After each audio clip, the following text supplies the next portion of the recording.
नमस्कार मित्रों, फ्लूट की पाठशाला में आपका हार्दिक स्वागत है। आज अधिक आश्विन मास शुक्ल पक्ष पद्मिनी एकादशी तिथि और रविवार। आज की कथा प्रसंग में सुदेव और गौतमी की कथा का वर्णन है। सुदेव और गौतमी के यहाँ पर कठिन तपस्या के फल स्वरूप संतान की प्राप्ति हुई। संतान के जन्मोत्सव में सुदेव और गौतमी ने बहुत ही दान दक्षिणा दी, सबको प्रसन्न किया और उत्सव मनाया। वहाँ पर देवल नामक एक मुनि आए। उन मुनीश्वर ने सुखदेव का अर्थात सुदेव और गौतमी के पुत्र का भाग्य वर्णन किया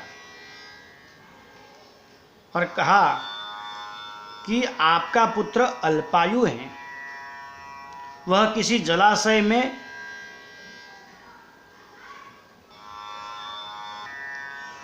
डूब सकता है। उसकी उम्र 12 साल के आसपास है।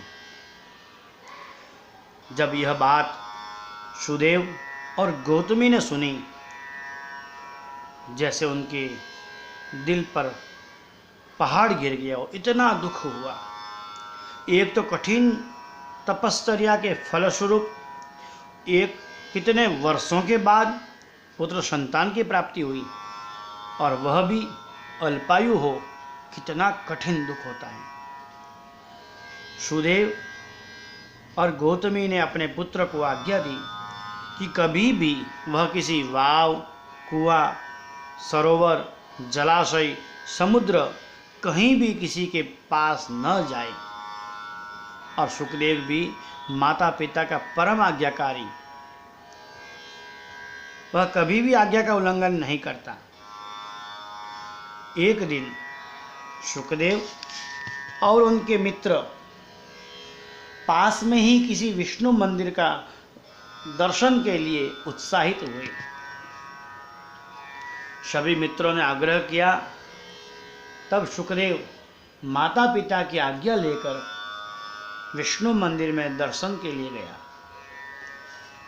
वह सुंदर, रम्य, मनोहर विष्णु मंदिर के दर्शन करके मंदिर के भीत चित्रों को देखने लगा। वहाँ पर भगवान श्री हरि के दशावतार का वर्णन, सुंदर उद्यान, यह सब देखने लगा।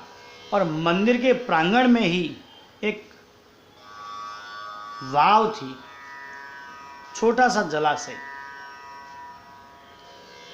सब मित्र उसको देखने के आकर्षित होकर वहां गए। सुखदेव भी वहां गया। सब मित्र वहां पर देख रहे थे, आनंदित हो रहे थे। और अचानक ही सुखदेव का पैर फिसलकर वह उस वाव में गिर पड़ा। सभी मित्रों ने बहुत कोशिश की, बहुत प्रयत्न किया कि उसको वहां से निकाला जाए, बचाया जाए, पर सारी मेहनत बेकार हुई। अब सुखदेव के मित्र घबराए, डरने लगे, कहने लगे एक दूसरे को कि हमने ही आग्रह करके सुखदेव को यहाँ लाए थे। अब हम सुखदेव के माता पिता को कैसे जवाब देंगे, क्या कहेंगे? इस डर से वह कांप रहे थे। और सुखदेव जलाशय में डूब गया, यह बात भली प्रकार से, भली भांति से उनके माता पिता को कौन बताएगा? और सभी मित्र भगवान के ऊपर विश्वास करते हुए सुखदेव के माता पिता के पास गए और जो हृदय कांपने वाला दृश्य था, पूरा वर्णन उनके सामने बताया। यह सब सुनते ही सुदेव और गौतमी दोनों दौड़े दौड़े उस वाव के पास मंदिर के प्रांगण में आए और उनके ऊपर जैसे लग रहा था कि हृदय में कितनी शूल तीरें लगी हो, इतना दुख उनको अनुभव हो रहा था। आसपास के व्यक्तियों ने शुकदेव के पार्थदेह को जलाशय से बाहर निकाला और सुदेव और गौतमी दोनों ही पुत्र शोक में उसके पास बैठकर रुदन करने लगे, आक्रंद करने लगे। बहुत से लोग सुदेव और गौतमी के दुर्भाग्य पर दया आने लगी।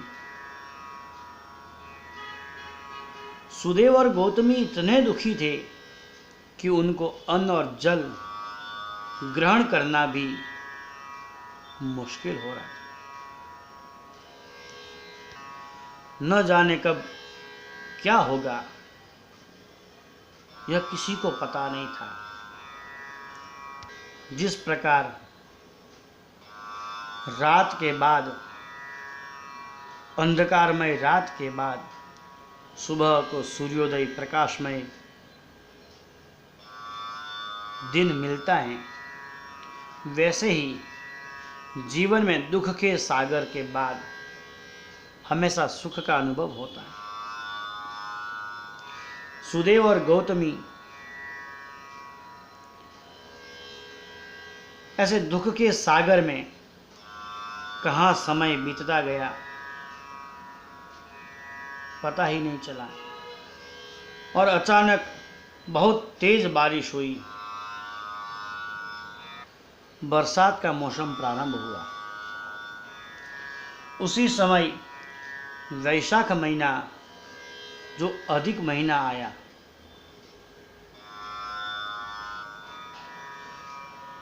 गौतमी और सुदेव दोनों पुत्र शोक में न अन्न ग्रहण करते थे और न जल ग्रहण करते थे, क्योंकि उन्हें अपने जीवन में यह बहुत ही कठिन दुख लगता था, पुत्र मोह।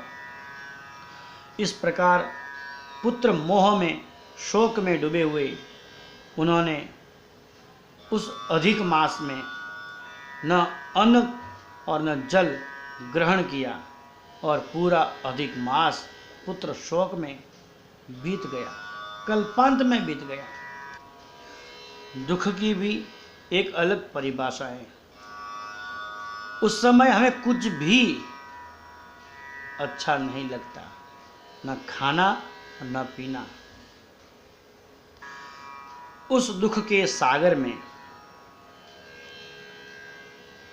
उन्हें पता भी नहीं चला, और अधिक मास का पूरा निराहार व्रत उनसे हो गया। यह एक बहुत ही बड़ा श्रेष्ठ उन्होंने और तप कर लिया। ऐसे ही बरसात के मौसम में वसुदेव और गौतमी हमेशा भूखे रहते और भगवान विष्णु का स्मरण करते रहते थे। ऐसे ही करते करते कब महीना पूरा हो गया, महीना बीत गया।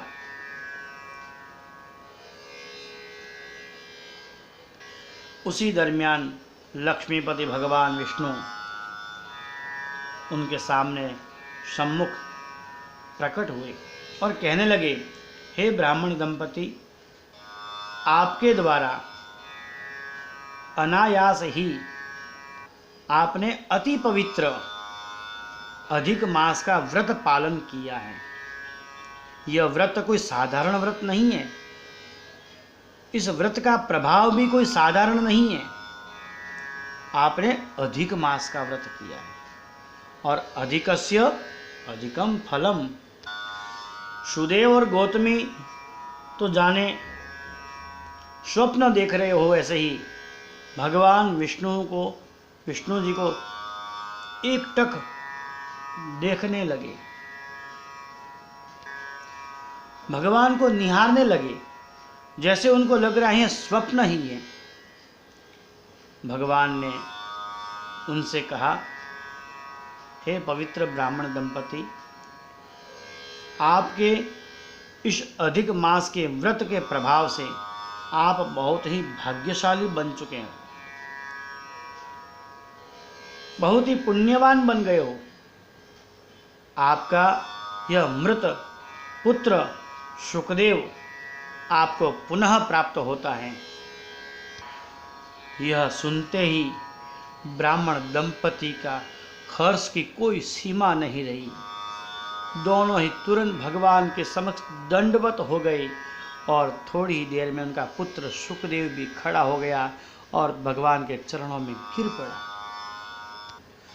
शुकदेव और उनका पूरा परिवार भगवान की अनन्य भक्ति से गदगद होकर भगवान से प्रार्थना कर कहने लगा,